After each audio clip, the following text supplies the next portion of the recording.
Kita mulai. Bismillahirrahmanirrahim.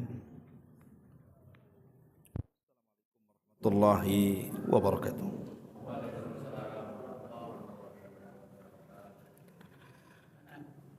Alhamdulillah wassalatu wassalamu ala Rasulillah wa ala alihi wa sahbihi wa mawalah wa la hawla wa la quwata illa billahi wa ba'du. Alhamdulillah, di malam ini kembali kita bisa duduk untuk bertalabul ilmi di Masjid Al-Fajri, Jodoh, Batam. Salawat dan juga salam kita haturkan kepada Rasul kita Nabi besar Muhammad sallallahu alaihi wa ala alihi wasallam. Ma'asyiral muslimin wal muslimat rahimani wa rahimakumullah. Pembahasan di malam hari ini masih seputar rumah tangga.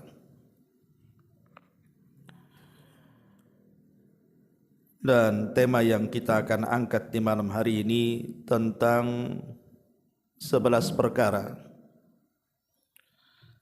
yang bisa menghilangkan perasaan cinta antara suami ataupun istri. Ini penting bagi yang sudah berkeluarga. Kalau yang belum berkeluarga ya dengar sajalah. Mudah-mudahan jadi bekal. Ya. Kita tahu bahwa yang mendasari tema kita adalah firman Allah Subhanahu wa taala surah Rum ayat 21. Yang sering kita dengar, wa min ayatihi an khalaqalakum min anfusikum azwaja litaskunu ilaiha wa ja'ala bainakum mawaddatan wa rahmah inna fi dzalika la ayatin liqaumi yatafakkarun.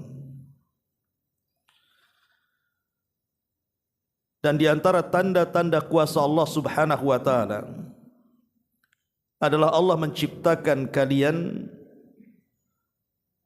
berpasang-pasangan agar kalian merasa nyaman terhadap pasangannya. Dan Allah jadikan di antara kalian perasaan cinta dan juga rahmat, kasih sayang. Sesungguhnya yang demikian itu terdapat tanda-tanda bagi orang-orang yang mau berfikir. Lihat bahasa Quran. Allah Subhanahu wa taala bukan menyebut satu tanda dari tanda-tanda kuasa Allah dalam pernikahan itu, tetapi Allah sebutkan dengan jama', banyak tanda dari kuasa-kuasa Allah itu dalam pernikahan itu. Ma'asyiral muslimin wal muslimat rahimani wa rahimakumullah. Berarti dari ayat ini dapat kita petik pelajaran ada 3 poin yang harus ada pada rumah tangga seorang muslim itu.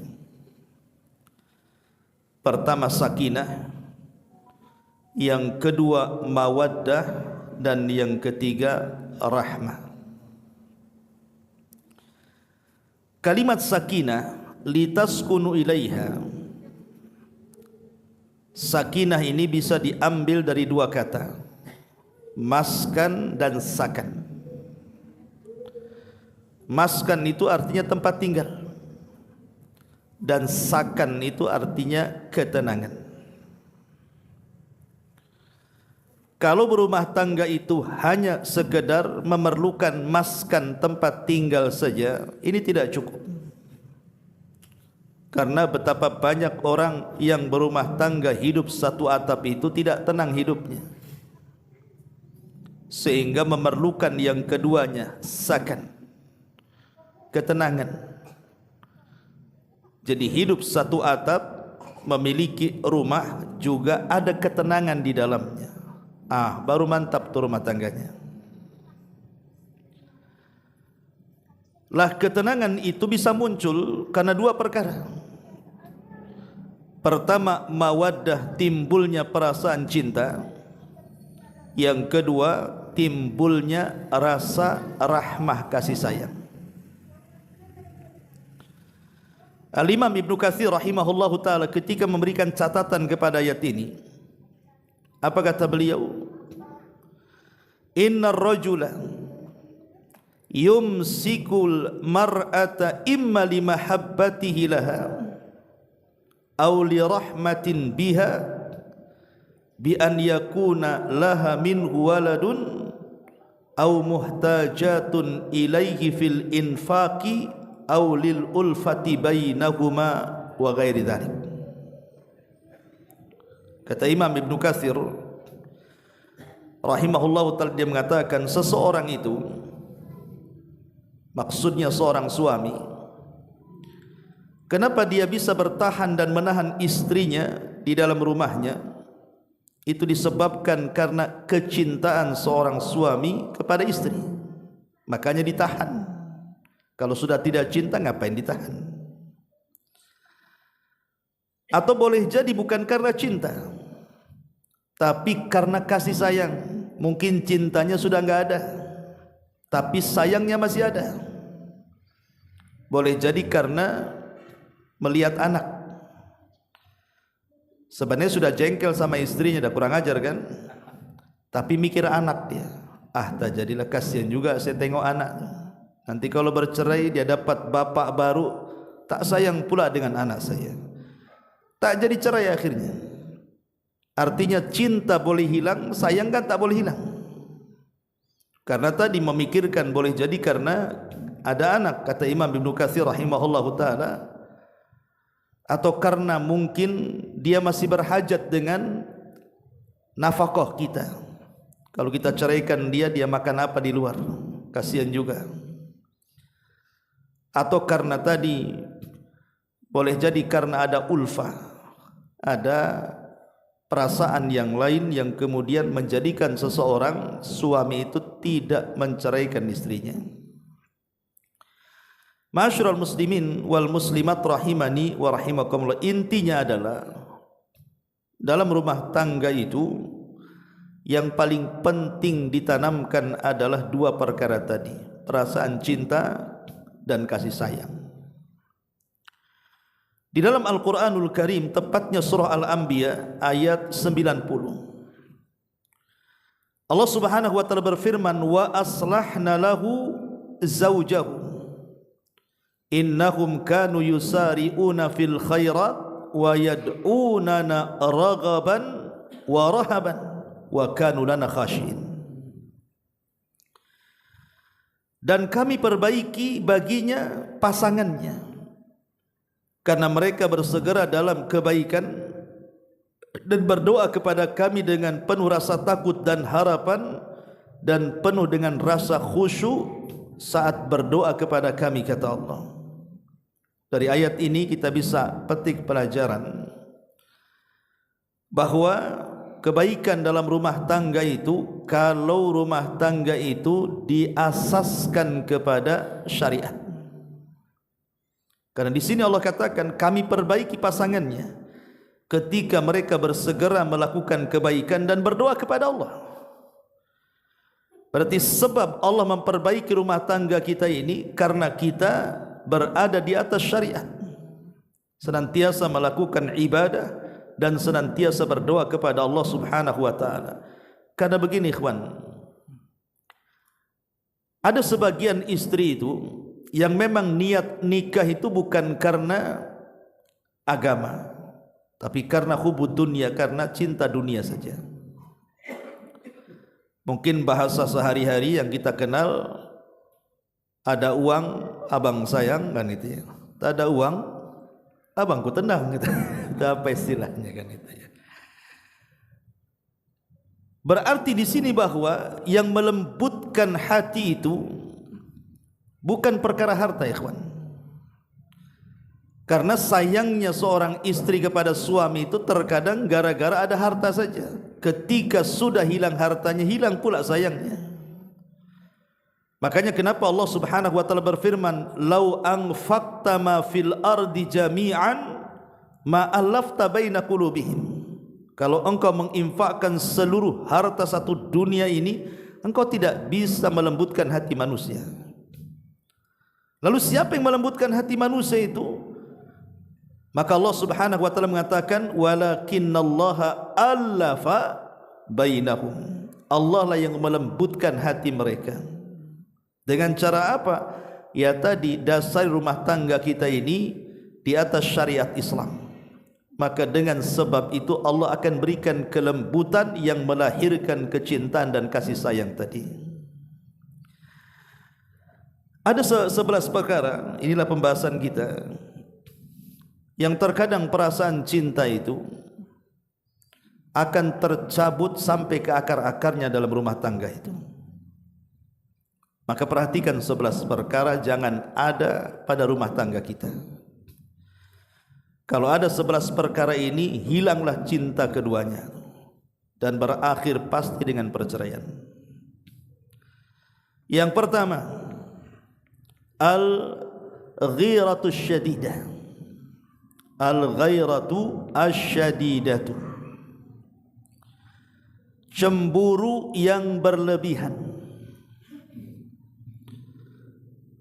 Ali radhiyallahu anhu mengatakan, la tukthiru al-ghairata ala ahlik fatarmi bis-su'i min ajlika. Ammal ghairatu fi mahalliha wa ammal ghairatu fi mahalliha fala budda minha wa hiya mahmudah. Kata Ali radhiyallahu an, jangan memperbanyak cemburu terhadap keluargamu, karena cemburu itu bisa saja mengakibatkan buruk sangka. Adapun cemburu yang diletakkan pada tempatnya, kata Ali, terkadang diharuskan, bahkan terkadang terpuji, karena cemburu itu luapan dari kasih sayang dan cinta pasangan. Tapi kalau sudah berlebihan, itu jadi masalah. Karena istri si Nabi SAW juga cemburu. Satu hari Nabi SAW sedang berada di giliran Aisyah Ummul Mukminin radhiyallahu anha. Tiba-tiba kemudian dihantar makanan oleh istri yang lainnya. Sebenarnya kan tidak ada masalah secara hukum. Pamannya antum punya istri 2. Kok diam saja, enggak amin? Amin lah. Ya. Umpamanya antum punya istri 2. Istri yang pertama mengirim makanan ke istri yang kedua, sementara suami giliran istri yang kedua atau sebaliknya. Secara syariat tidak ada masalah. Tapi terkadang timbul kecemburuan. Lah Aisyah Ummul Mukminin radhiyallahu anha ini cemburu. Rupanya piring yang berisi makanan itu dipecahkan dia di hadapan Rasul dan para sahabatnya. Seolah-olah Aisyah mengatakan, ini kan giliran saya, kenapa istri yang lain ngantar makanan pula, kan itu. Tetapi Nabi SAW tidak langsung berburuk sangka kepada Aisyah. Nabi hanya mengatakan, gharat ummukum, ibu kalian sedang cemburu, biarkan saja. Tapi setelah para sahabat nggak ada di rumah Rasul, kata Rasul, ganti tuh piring yang aku pecahkan tuh. Suruh diganti. Ya. Intinya bahwa cemburu boleh-boleh saja. Tetapi cemburu yang menghilangkan perasaan cinta itu kalau sudah berlebihan. Seperti apa cemburu yang berlebihan itu?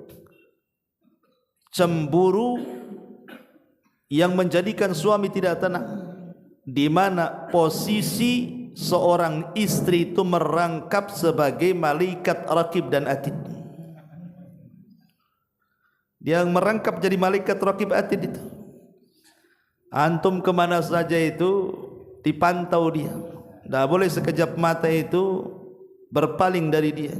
Kau di mana? Sedang apa? Sama siapa? Ngapain?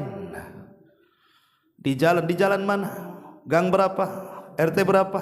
Semua ditanya. Ya. Nanti datang juga ditanya juga. Kok ada apa ini? Apa ini? Ya. Lihat dompetnya. Takut habis. Nah ini kan kalau seperti ini hilang perasaan suami kan. Antum kalau dipantau gak akan lama-lama hilang cinta tuh. Begitu juga istri kalau antum pantau terus itu kurang lebih saja. Jadi kalau sudah sampai cemburu tingkat tinggi seperti ini, saya yakin cinta yang selama ini dipupuk dalam keluarga itu lama-lama hilang. Bahkan boleh jadi hilang sampai ke akar-akarnya. Ini yang pertama. Yang kedua, kathratul ikhtilafat. Banyak percekcokan, banyak masalah, sedikit-sedikit bertengkar. Sedikit-sedikit bertengkar, bermasalah, masalah-masalah sepele jadi besar. Dan ini sering terjadi, terutama anak-anak muda yang baru menikah biasanya, yang belum bisa mengkontrol dirinya dan juga pasangannya. Itu paling banyak terjadi itu, perselisihan-perselisihan itu. Dan tentu sebab perselisihan kan banyak kan gitu ya. Banyak sekali sebab perselisihan dalam rumah tangga itu. Entah masalah ekonomi, entah masalah kesehatan, entah masalah-masalah di luar sana. Boleh jadi mungkin lisannya tidak dijaga, akhirnya kemudian ngomong tersinggung jadi masalah kan gitu.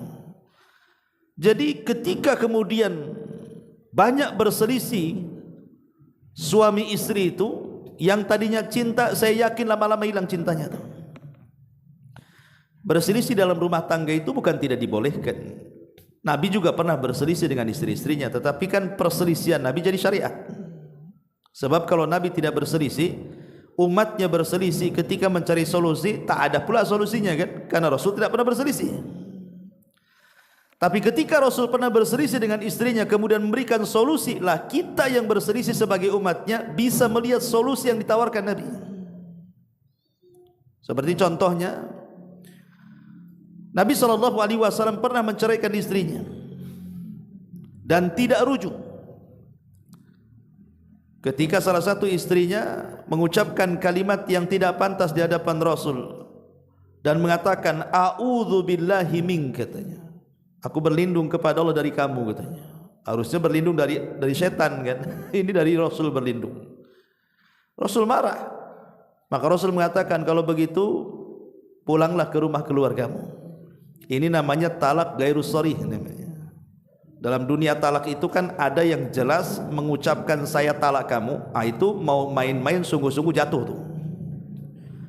Ada yang tidak jelas dengan mengatakan sudah pulang kau keluargamu. Ini kalimat talak tapi tidak jelas sehingga butuh adanya klarifikasi. Jadi seorang istri harus bertanya, apa maksudnya bang? Ya maksudnya kau pulang aja. Nah, gitu. Kalau gitu kan belum cerai itu. Tapi kalau ditanya apa maksudnya? Maksudnya pisahlah, masa tak paham. Itu cerai namanya. Kan udah mengungkapkan maksudnya. Tapi jangan ditanya waktu marah. Kalau ditanya waktu marah pasti cerai itu. Waktu marah-marahnya, bang, kenapa abang nyuruh saya pulang?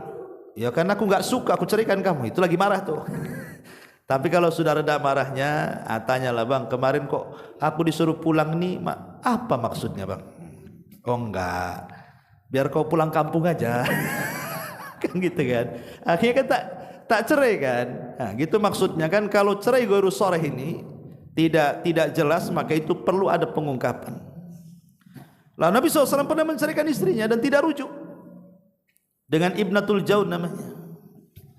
Tapi Nabi SAW pun pernah mengancam istrinya diceraikan tapi tak jadi. Nah inilah gara-gara berselisih di mana sebagian istri Nabi SAW itu protes kepada Nabi SAW minta tambahan belanja. Istri Nabi aja minta tambahan belanja, apalagi istri antum kan itu. Artinya bahwa Nabi akhirnya bermasalah gara-gara ini kan, karena sudah kemampuan Rasul memberikan nafkah kepada mereka. Maka Nabi SAW mengancam akan menceraikan istri-istrinya kalau mereka tetap menuntut itu. Tapi akhirnya istri-istrinya tobat kepada Allah Azza wa Jal. Akhirnya Rasul tidak jadi menceraikan. Atau Rasul betul-betul sudah menceraikan tapi rujuk. Seperti contohnya apa? Rasul pernah menceraikan Hafsah, putri Umar. Tapi setelah diceraikan, datang Jibril dan mengatakan, ya Muhammad, Hafsah itu istrimu di sorga, karena dia qawaman sawaman, wanita yang rajin qiyamul lail dan wanita yang rajin puasa sunnah. Akhirnya Rasul rujuk. Ya. Lah dari kisah-kisah ini menunjukkan bahwa Nabi SAW kan juga bermasalah dengan istri-istrinya kan. Karena memang tidak ada rumah tangga yang sempurna. Kalau ingin rumah tangga sempurna di sorga lah. Coba anak-anaknya. Jadi rumah tangga yang sempurna itu di sorga. Kalau di dunia itu ya mesti ada banyak perselisihan. Maksud saya berselisih itu wajar dalam keluarga. Tapi yang tidak wajar itu kalau terus berselisih. Perkara-perkara sederhana jadi besar. Perkara-perkara enteng jadi berat gitu ya. Jadi kalau semua perkara diperselisihkan, itu masalah. Gara-gara meletakkan meja dan lemari salah aja berselisih. Coba kan. Gara-gara warna baju berselisih. Gara-gara beda selera makan berselisih. Nah, ini kan kalau semua diperselisihkan kan masalah ikhwan. Lama-lama hilang cintanya tuh. Ini yang kedua. Yang ketiga, kasratul insyighal. Sibuk dengan urusan masing-masing. Istri sibuk dengan urusan dia, suami pula sibuk pula dengan urusannya. Dan kalau sudah seperti ini, lama-lama enggak ada perhatian satu dengan yang lain, hilang tuh cinta tuh. Apalagi sekarang dengan dunia medsos kan, masing-masing pegang handphone. Si istri pegang handphone, si suami juga pegang handphone. Celakanya bukan satu handphone dipegang tuh. Ada yang punya 2, 3 handphone kan itu ya. Itu terkadang ini masalah sepele, masalah handphone. Sebenarnya kan handphone itu kan alat komunikasi saja kalau dulu. Ya, alat komunikasi, SMS kan. Sekarang kan fungsinya lain. Karena sudah ada YouTube, ada Instagram, ada Facebook, ada WeChat, ada TikTok, macam-macam lah kan di handphone tuh. Kita lihat sekarang ini. Gara-gara handphone ini hak dan kewajiban seorang istri dan suami itu hilang. Kenapa? Karena sibuk masing-masing kan. Waktunya istri masak umpamanya kan, suami lapar sibuk nengok YouTube, nengok drakor. Nanti suami juga sama, kurang lebih seperti itu. Ini kalau sibuk, ini satu contoh saja masalah handphone kan, belum masalah yang lainnya. Kalau kemudian kesibukan masing-masing tidak memperhatikan hak dan kewajiban suami istri, saya pastikan hilang tuh cinta tuh. Karena apa? Karena ketika seorang suami berhajat kepada istrinya, istri pula sibuk dengan urusan dia. Ketika istri berhajat kepada suami, terbalik pula, suami sibuk dengan urusan dia kan. Lah ketika hasrat dan kewajibannya tidak saling terpenuhi, hilang tuh cinta tuh. Nah, ini yang ketiga. Kemudian yang keempat, dan ini yang paling besar, al-khianat. Ketika masing-masing suami istri ini berkhianat.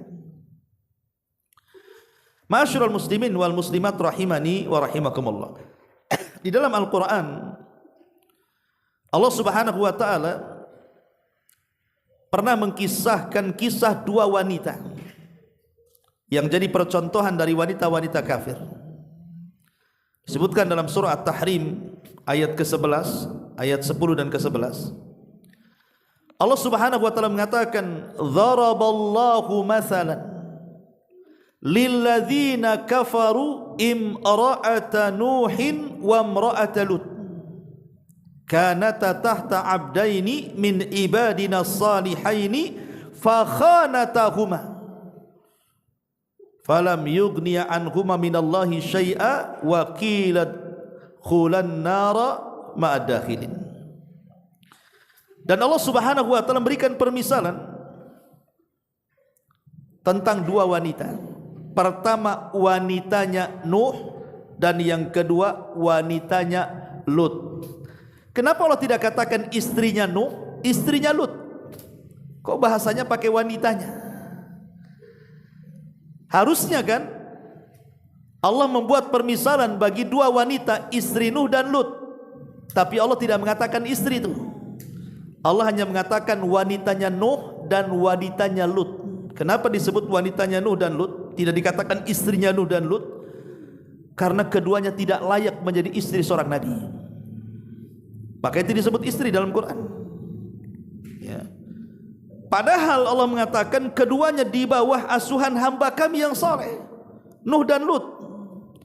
Tetapi keduanya tidak bermanfaat bagi kedua istrinya, dan Allah katakan masuklah kalian berdua ke dalam neraka bersama orang-orang yang masuk ke neraka, kata Allah. Kenapa kemudian Allah Subhanahu wa taala memasukkan dua istri Nabi ini ke dalam neraka? Coba, ini istri Nabi loh. Nuh dan Lut itu kan istri Nabi. Alasannya karena dua-duanya berkhianat.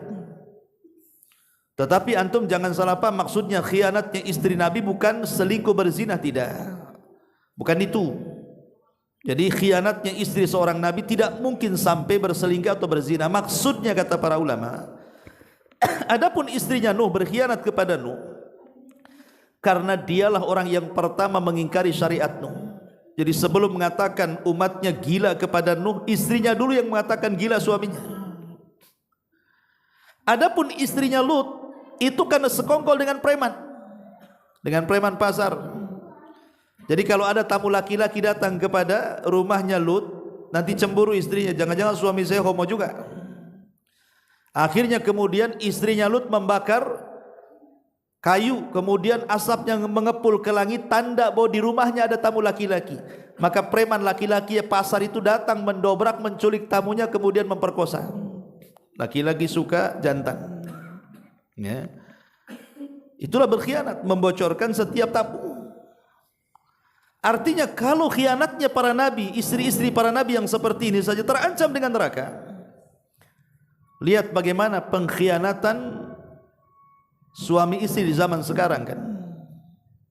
Dan pengkhianatan yang paling besar adalah ketika melakukan perselingkuhan. Kalau ketahuan, hilang tuh cintanya. Walaupun mungkin tidak sampai selingkuh besar, boleh jadi mungkin ketahuan WA-nya, ketahuan SMS-nya, ketahuan isinya, ketahuan transfer uangnya, dan begitu seterusnya kan itu. Dia belum ngapa-ngapain kan, baru tulisan-tulisan itu saja, itu sudah hilang tuh cinta tuh. Apalagi kalau betul-betul melakukan perselingkuhan akbar kan gitu, sampai melakukan perzinahan, dan itu ketahuan. Nah ini juga yang harus dipahami, bahwa kalau terjadi khianat dalam rumah tangga dipastikan hilang cintanya. Ini yang keempat. Kemudian yang kelima, adamul ihtimami bil madhar. Kata ulama, tidak adanya perhatian baik suami istri itu dalam penampilan yang tampak. Ikhwan, sebagaimana kita juga menuntut para istri kita ini cantik di depan kita, antum juga harus tampan di depan istri antum.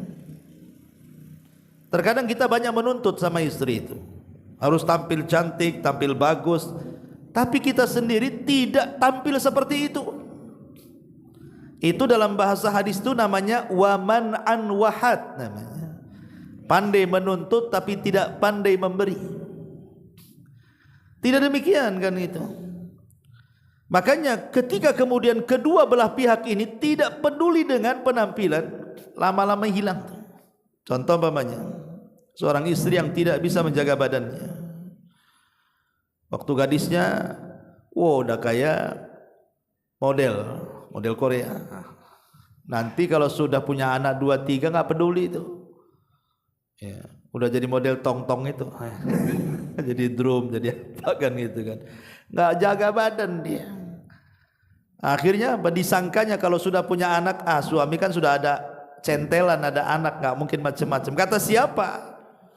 Justru ketika suami makin tua itu datang puber kedua tuh, makin lagi dia tua-tua keladi itu.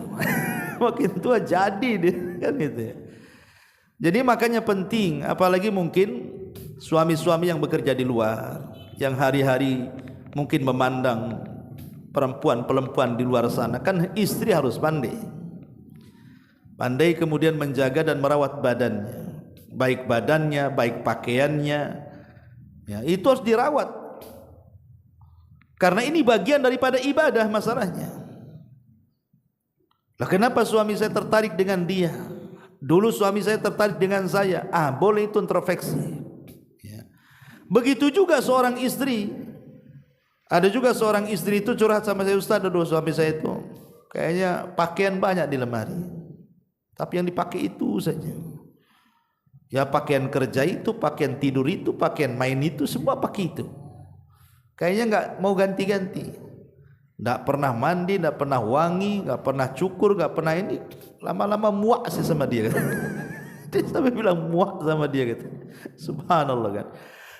Makanya ini juga yang kelima, ya, kalau sudah tidak perhatian dengan penampilan ini bisa menghilangkan perasaan cinta dalam keluarga. Kemudian yang keenam, adamu raghabatil jimaiyati. Hilang perasaan untuk melakukan hubungan suami istri. Tentu banyak faktor kan. Tetapi kalau ini terjadi, berarti hilang dia perasaan cintanya. Sebab kalau cinta seorang suami kepada istri atau sebaliknya, pasti ingin melakukan hubungan suami istri. Namanya cinta. Karena tujuan pernikahan itu yang paling besar. Apalagi coba, tujuan nikah itu supaya kita tidak berzina, supaya kita bisa menundukkan pandangan. Tetapi orang yang hilang cintanya biasanya hilang juga perasaan untuk menggauli pasangannya. Entah karena kesibukan dia, entah karena alasan lain gitu. Contoh umpamanya seorang suami meminta jatahlah kepada istrinya dan mengatakan, "Dek, malam Jumat." Kan gitu. Malam Jumat kan, dia ngomong malam Jumat. Iya memang sunnah malam Jumat, ya. Tetapi kemudian istrinya itu dengan berbagai macam alasan seolah-olah tidak mau menerima ajakannya. Marahlah suaminya. Maka Nabi SAW mengatakan, "Idza da'a ar-rajulu imra'atahu ila firashihi fa'abat la'anathal malaikatu hatta tusbiha." Apabila seorang suami mengajak istrinya untuk melakukan hubungan, tiba-tiba ditolaknya, marah suami, maka malaikat akan melaknat sang istri sampai subuh. Dan antum sebagai laki-laki kalau selalu ditolak, pasti antum hilang harga dirinya kan. Lama-lama apa ini aku seorang suami ini. Bahkan banyak kejadian, ada seorang istri yang minta jatah, seorang suami minta jatah kepada istri, ditolaknya, dibantai istrinya. Saya lihat baru di YouTube tuh, ya, diambil pisau ditusuk istrinya. Ketika diinterogasi polisi, gara-gara apa? Ya tadi tidak dapat jatah dari istrinya. Saya bayangkan bisa saya dibunuh coba. Itu kan sudah hilang perasaan cintanya. Ya. Artinya bahwa di sini jangan sampai kemudian kalau sudah mulai hilang perasaan untuk menggauli sesama suami istri ini ada masalah dalam keluarga. Pasti ada masalah. Banyak istri-istri juga yang curhat juga. Banyak para suami itu sudah enggak peduli dengan dia. Entah ada orang ketiga, keempat, kelima di luar sana, saya tidak tahu. Tetapi yang jelas bahwa penyebab terbesar hilang perasaan cinta ini karena tidak ada hubungan lagi dalam keluarga dalam hal raghabatul jimaiyati, artinya kebutuhan seksual. Ini yang keenam. Kemudian yang ketujuh, al-kadzib, dusta. Dusta ini paling tidak disukai baik suami ataupun istri. Maksud dusta di sini maksudnya dusta yang besar. Kalau dusta-dusta kecil saja terkadang disyariatkan di dalam Islam dalam hubungan keluarga. Sebab kalau tidak berdusta tidak asik rumah tangga. Contoh istri masak tak enak dibilang enak, kan asik tuh. Enak bang, rasa padang katanya. Padahal rasa tidak jelas, belakang padang. Jadi umpamanya istri berpenampilan pakai pakaian norak kan itu kan, tapi kita katakan Masya Allah, tidak ada orang paling cantik di rumah ini kecuali engkau. Iya di rumah itu aja. Maksudnya kan kita ini berdusta, tapi kan dustanya kan dibolehkan di situ. Boleh berdusta dalam keluarga itu.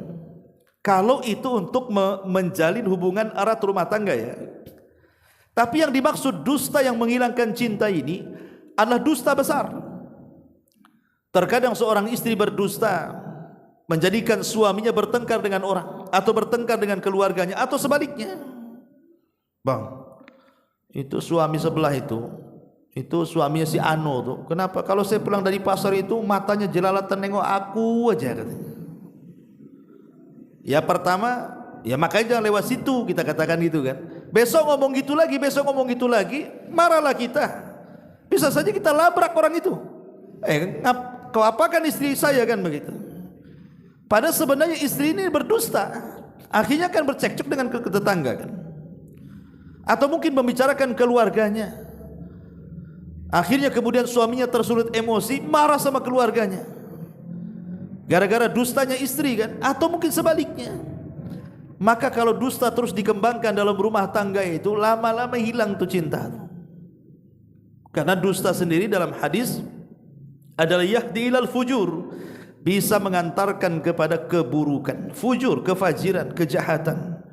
Dan fujur itu bisa mengantarkan ke neraka. Ini yang ketujuh. Yang kedelapan, kathratul intiqadi wasyaqwa, banyak kritikan dan banyak keluhan. Nih, kalau dalam rumah tangga ini sudah banyak mengkritik antara suami istri, banyak mengeluh antara suami istri, hilang tuh cintanya. Kan banyak tuh istri-istri itu yang dikit-dikit mengeluh ekonomi. Bang, tolonglah bang katanya. Masa tetangga itu sudah beli mobil kita aja ke sana kemari, motor ngeredit lagi katanya. Usahalah bang. Kadang-kadang mengeluh, tidak qanaah kan. Ataupun masalah-masalah yang lain, memaksa suaminya untuk mencari nafkah lebih pada itulah kemampuannya di situ. Itu tidak ridho dan qanaah. Akhirnya banyak keluhan-keluhan. Lah dalam rumah tangga itu kalau sudah banyak mengeluh, hilang tuh cintanya lama-lama. Muak juga kan lama-lama. Seorang suami kalau istri banyak mengeluh, muak lama-lama. Sebaliknya juga gitu. Kalau seorang suami banyak mengkritik istrinya, lama-lama muak juga istri itu.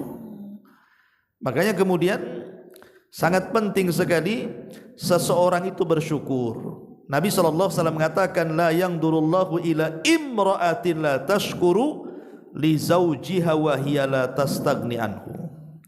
Allah tidak akan melihat istri yang tidak mensyukuri suaminya padahal ia sangat berhajat kepadanya. Maka bersyukurlah kepada suami sebagaimana suami juga bersyukur kepada istri, karena malam yashkurin naslam yashkurillah. Siapa yang tidak pandai bersyukur kepada manusia, maka dia tidak dinyatakan bersyukur kepada Allah. Kemudian yang kesembilan, al-ihana, merendahkan. Ini kalau suka merendah-rendahkan, suami merendahkan istri, istri merendahkan suami kan itu. Merendahkan martabatnya, pendidikannya, keluarganya, usahanya, pelayanannya, khidmatnya dan begitu seterusnya. Maka kalau saling merendahkan ini bahaya. Ya, hilang perasaan cintanya kan. Oh dasar kamu ini. Udah kalau udah ngomong dasar-dasar ini awalnya, itu udah mulai merendahkan. Maka kenapa kemudian di dalam Islam itu Nabi sampai mengatakan la yafruqu mu'minun mu'minatan, tidak boleh seorang mukmin mencela mukmin yang lainnya.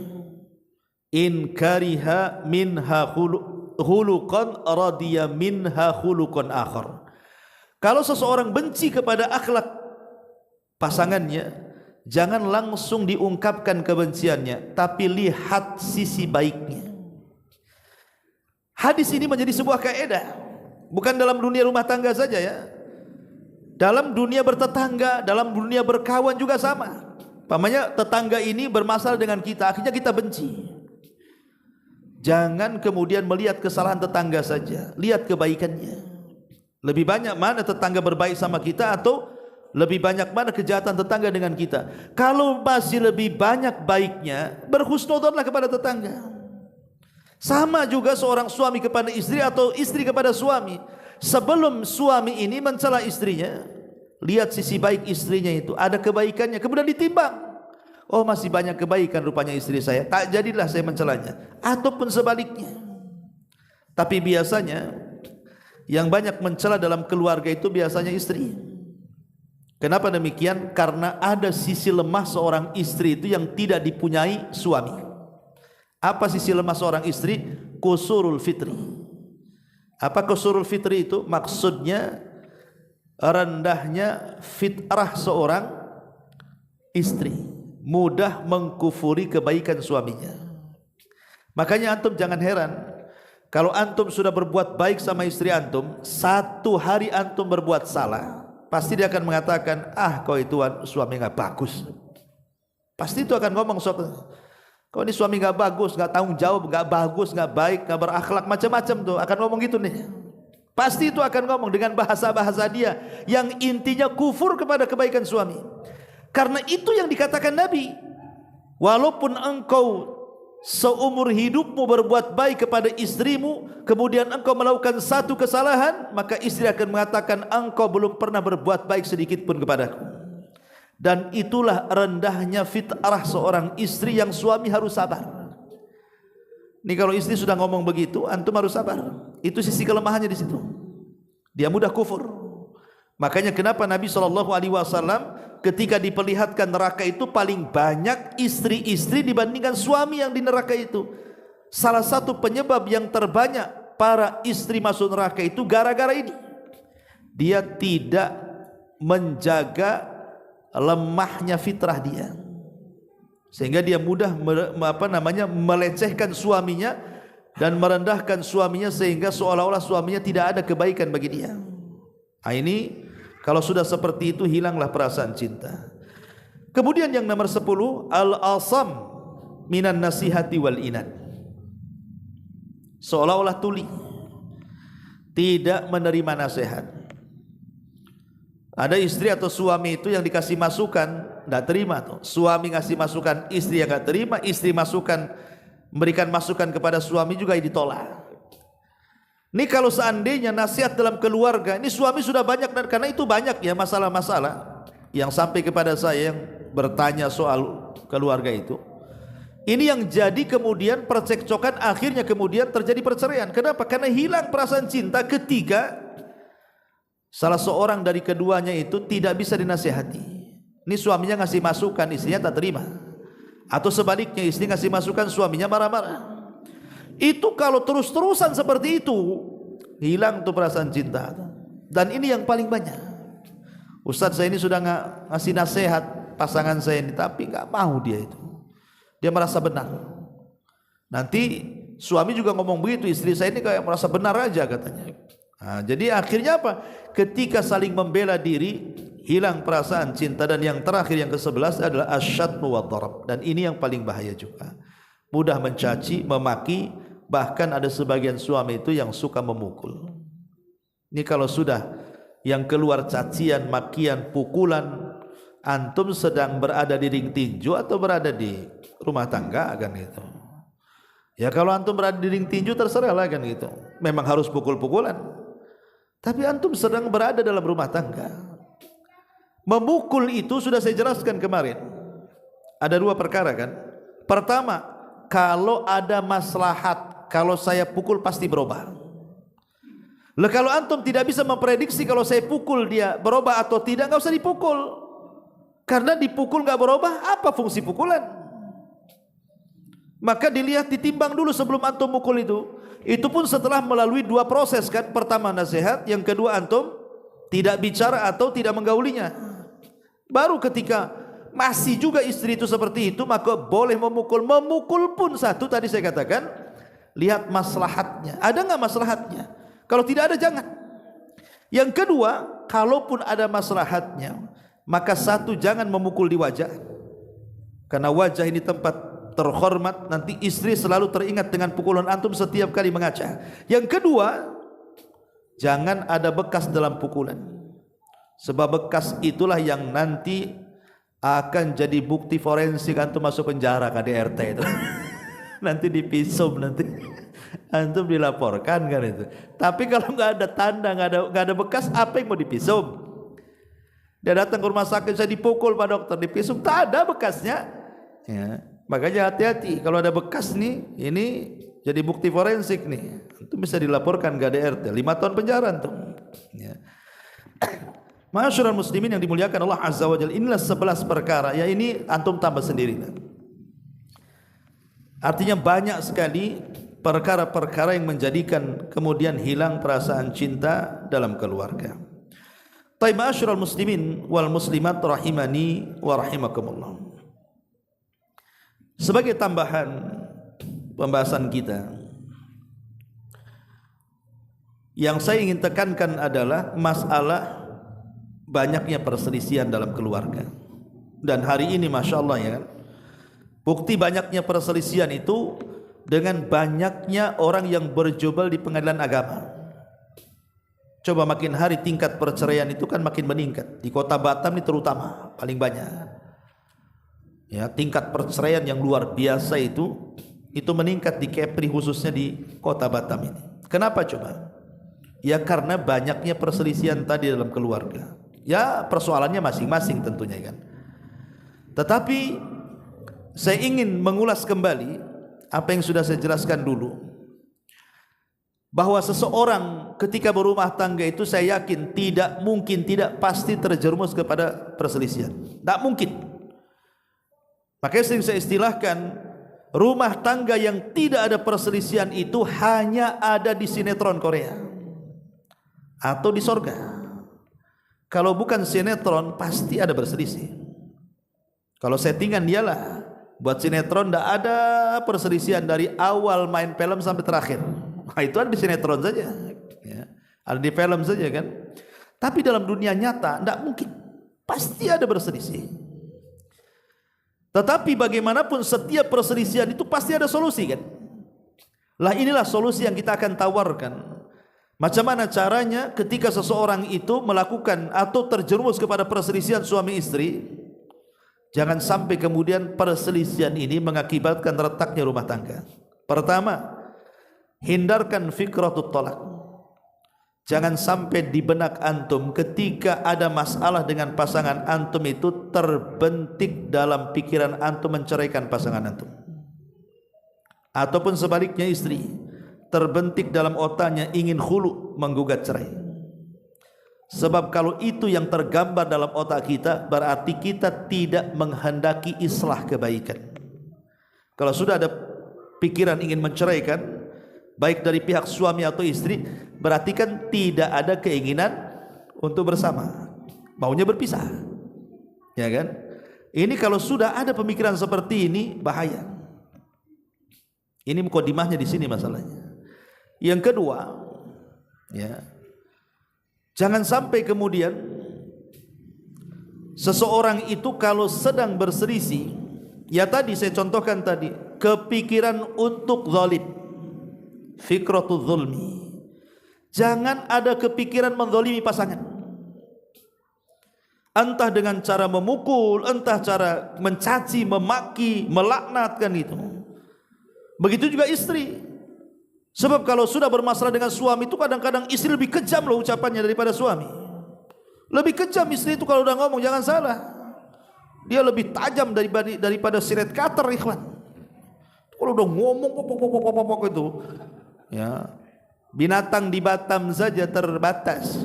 Binatang yang keluar dari mulut istri tidak terbatas. Semua keluar kan. Itu mulai dari alam nyata sampai alam gaib itu keluar. Nah, ini kan masalah tuh. Kalau sudah ada kepikiran zalim, lagi bertengkar ini nggak akan menyelesaikan masalah. Ya, baik zalim dengan ucapan, dengan cacian, makian, laknatan, atau zalim dengan cara fisik, pukulan, tendangan dan yang semacamnya, atau mengancam tidak akan ngasih nafkah lagi dan begitu seterusnya. Nah, ini kalau sudah ada pikiran seperti itu, nggak akan selesai urusan itu. Saya yakin nggak mungkin selesai itu masalahnya kalau sudah ada kepikiran zalim itu. Ini yang kedua. Yang ketiga, jangan suka membawa-bawa lembaran lama.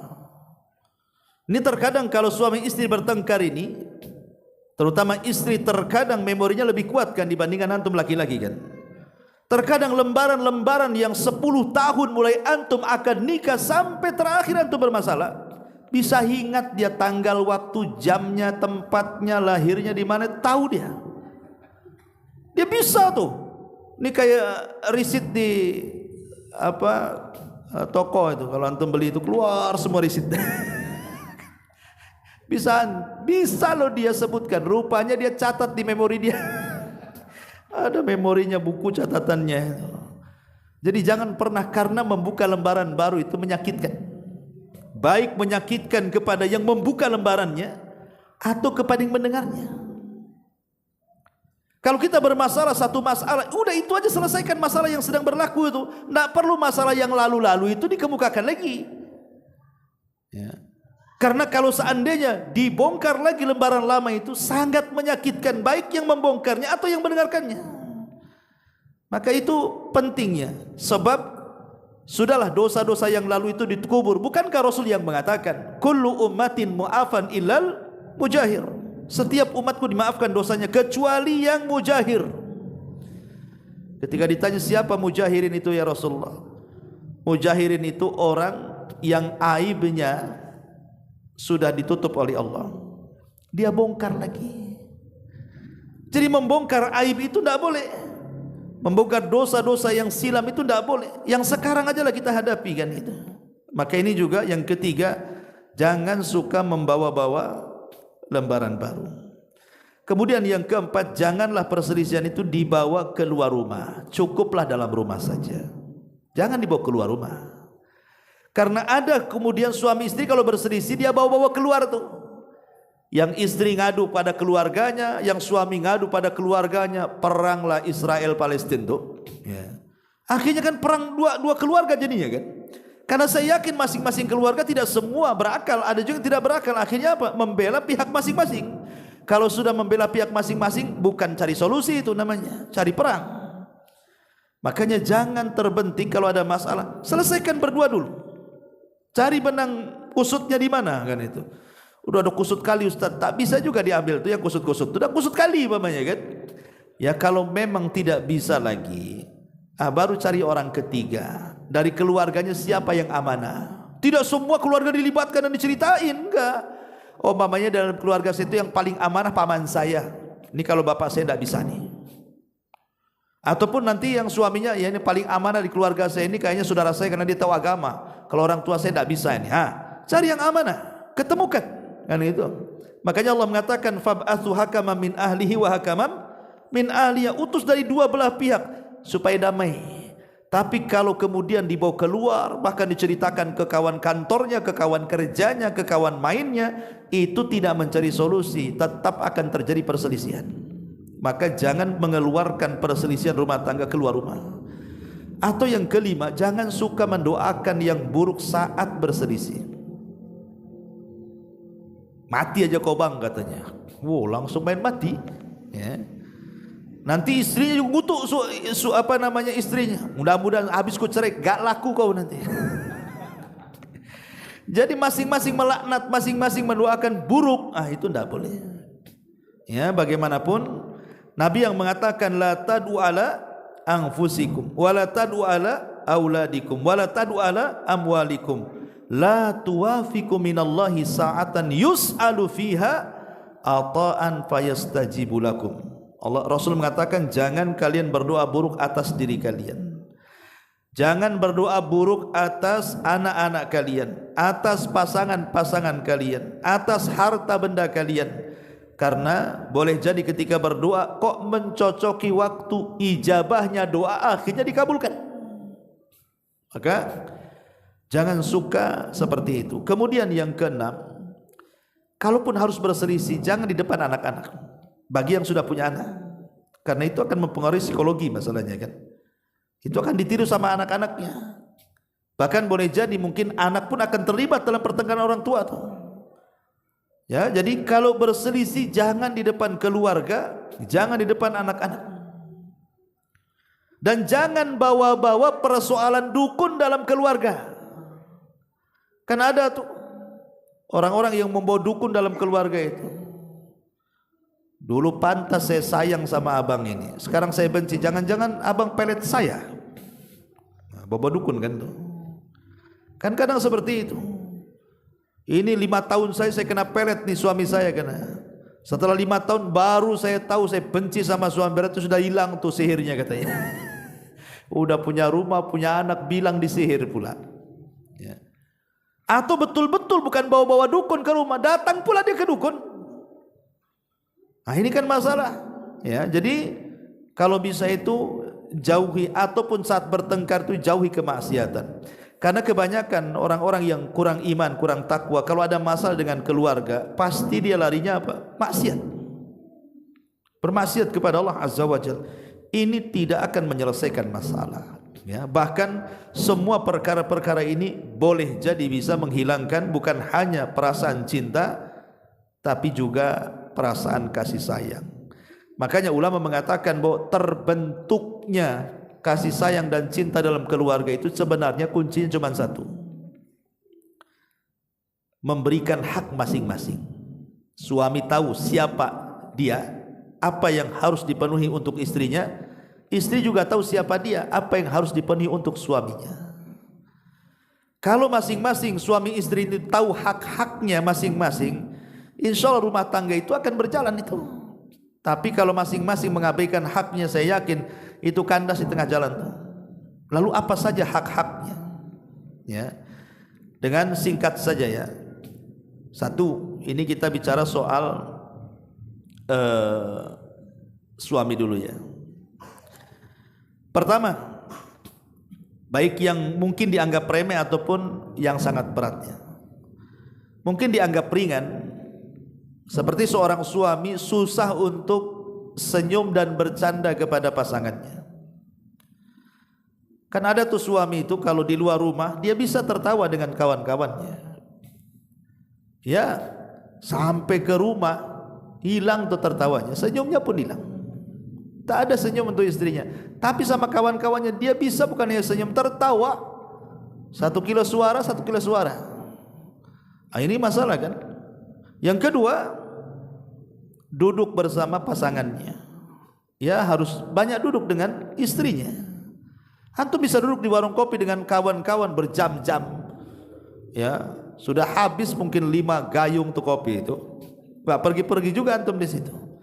Tapi sama keluarga kadang-kadang duduk sebentar. Ya, ini juga masalah. Kemudian juga an yusallim idza dakhal. Biasakan mengucapkan salam kalau masuk rumah. Kan itu keberkahan. Ya. Kemudian juga hormati suami dan keluarga. Hormati istri dan keluarganya. An yahtarima ahlaha, an yahtarimaha wa ahlaha. Hormati dia dan hormati keluarganya. Terutama pengantin baru. Dia hanya peduli sama istrinya, tidak peduli sama keluarganya. Hormati. Kemudian an yar'aha idza marid. Kalau bisa ya istri sedang sakit ya jaga. Karena Utsman bin Affan pun menjaga istrinya ketika Rasul perang Badar kan. Kenapa Utsman tidak ikut terlibat dalam perang Badar? Karena Rasul yang memerintahkan dia jaga istrinya ketika sakit.